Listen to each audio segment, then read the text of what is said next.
কবর কবর করে কারা কেঁদেছিল? কবর কবর করে কেঁদেছিল হযরত মা খাদিজা রাদিয়াল্লাহু তাআলা আনহা। কবর কবর করে কেঁদেছিল আল্লাহ রাসূলের সাহাবী হযরত উসমান গনি রাদিয়াল্লাহু তাআলা আনহু। কবর কবর করে কেঁদেছিল হযরত ওমর ফারুক রাদিয়াল্লাহু তাআলা আনহু। তানারা কেমন কান্না কেঁদেছিলেন কবরের জন্য, কবি বলছে ধীর স্থির ভাবে শ্রবণ করুন। কবর কবর কোদে কাদো গজরে জোদে, কবর কবর কোদে কাদো গজরে জোদে, কবর কবর কোদে কাদো গজরে জোদে, কবর কবর কোদে কাদো গজরে জোদে। ছোট ছোট ঘর পেছে দুনি ঘাটা পেছে, কবর কবর কোদে কাদো গজরে জোদে, কবর কবর কোদে কাদো গজরে জোদে। ছোট ছোট ঘর পেছে দুনি ঘাটা পেছে, কবর কবর কোদে কাদো গজরে জোদে, কবর কবর কোদে কাদো গজরে জোদে, কবর কবর কোদে কাদো ঝরে ঝরে। কেঁদেছে ছিল সাহাবে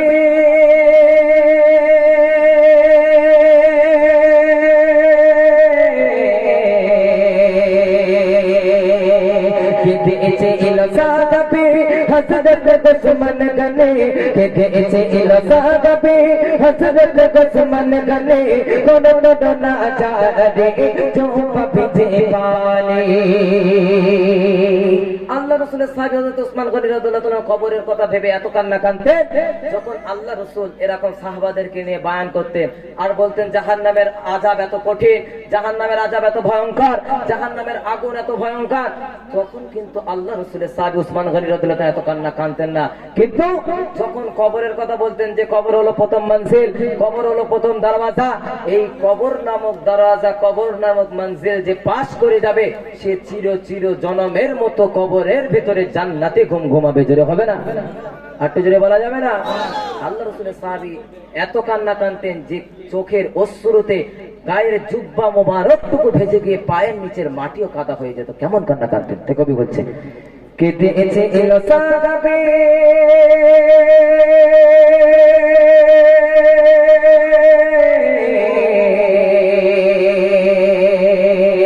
কেঁদেছে সাহাবে হযরত উসমান গনি, কেঁদেছে সাহাবে হযরত উসমান গনি।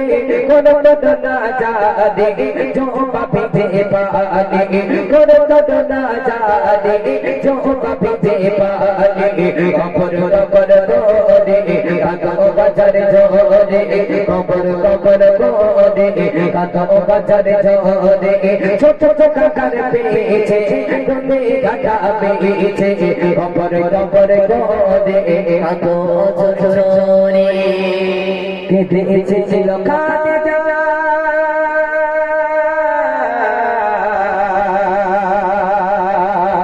কেঁদেছে ছিল খাদিজা বাড়ি চাঁদে নজরানা, ওপরে মাথার পাগড়ি খাদা কাপড় দিল দেখো না। আল্লাহ রাসূলের স্ত্রী মা খাদিজা রাদিয়াল্লাহু তাআলা আনহা কবরকে দেখে এত ভয় করতেন, কবরের কথা শুনে এত কান্না কাঁদতেন, এত ভয় করতেন যে আল্লাহ রাসূলের কাছে নিজে বলেই দিয়েছেন যে আমার হাবিব, হে আমার স্বামী, আপনার কাছে আমার দুটি শর্ত আছে।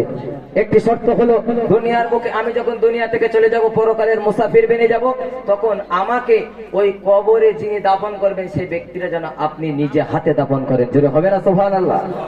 আর একটি শর্ত আছে, 2 নম্বর শর্ত, খুব ভাইটাল শর্ত। কি শর্ত?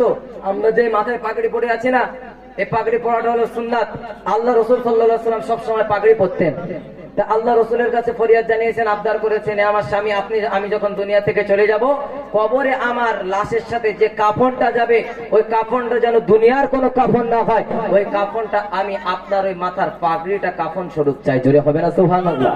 কেমন আবদার করতেন! আজকাল জামানায় বলতে হবে কান্দা, আমরা কান্না করি কিসের জন্য? টাকা পয়সার জন্য, স্ত্রীর জন্য, হ্যাঁ, আর কিসের জন্য? আরো বিভিন্ন কারণ আছে তার জন্য কান্নাকাটি। আসল কান্না হচ্ছে কবরের জন্য। আল্লাহ বলছে দুনিয়ায় বেশি কাঁদো কম হাসো। কথা বলছে কিনা হাদিসের কথা? কম হাসো বেশি কাঁদো। কেন কাঁদতে বলেছে? যত কাঁদবে তত গোনা ক্ষয় হবে, গোনা শেষ হয়ে যাবে, গোনা ঝরে যাবে। তাই কবি বলছে কেঁদেছে খাদিজা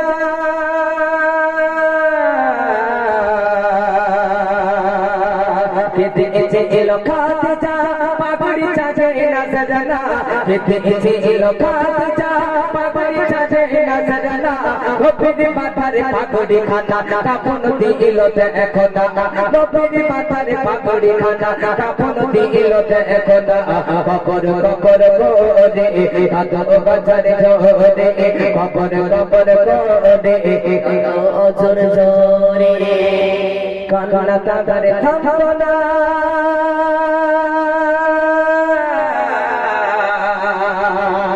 কান্না কাঁদে থামো না ছিল নবীর খলিফা বেকুশ ঘোষ ছাড়া ওমর ফারুক সাহাবা আল্লাহ রাসূলের সাহাবী হযরত ওমর ফারুক রাদিয়াল্লাহু আনহু কবরের কথা ভেবে এত কান্না কাঁদতেন কবরের কথা শুনে এত কান্না কাঁদতেন সপ্তাহ কি সপ্তাহ মাস কি মাস জমিনে বেহুশ হয়ে পড়ে থাকতেন যখন চোখটুকু খুলতো এই আকাশের রোশনি দেখতো তখন শুধু আল্লাহর কাছে একটি ফরিয়াদ করতে একটি দোয়া করতো হে আমার খালিক হে আমার মালিক হে আমার রব আপনার কাছে আমার শুধু এইটুকু ফরিয়াদ আপনি যদি আমাকে দুনিয়ার বুকে ইনসান না বানিয়ে ওই বন জঙ্গলের গাছ গাছালি বানাতেন তবে বন জঙ্গলের ওই জানোয়াররা আমাকে গাছ হিসাবে খেয়ে নিত আমাকে আর দুনিয়ায় কোনো হিসাব দিতে হতো না কবরকে দেখে তারা কত কান্না কাঁদতেন কবি এই কথা বলতে যাচ্ছে যে আমাদের কবরকে দেখে বেশি বেশি কাঁদতে হবে কবরের জন্য বেশি বেশি কাঁদতে হবে কবরের জন্য বেশি বেশি সামান জোগাড় করতে হবে তা কবি বলছে কান্না তাঙ্গানে থামতো না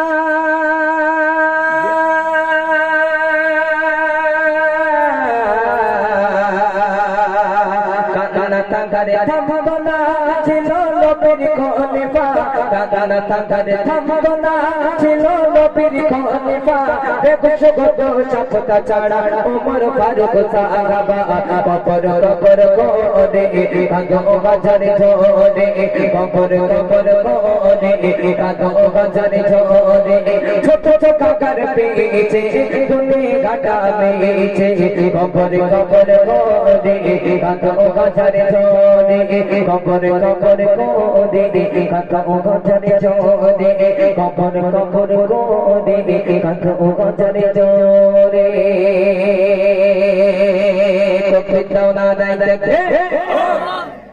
তকবীরের আওয়াজে তো আসতে কেন গজল কি ভালো লাগেনি ভালো লেগেছে কার কার হাত তোলো যার যার হাত তোলবেন মুরব্বী চাচাদের বলবো না বিয়াদুবি হয়ে যাবে আমার ইয়ং স্টাররা হাত তোলা দেখে যে যে হাত তোলবে না মনে করবে ঈদের দিনই জামা বগল ছেড়া দেখি হ্যাঁ দু হাত তুলেছে বলতে না বদনাম নেওয়া যাবে না ঠিক আছে আলহামদুলিল্লাহ।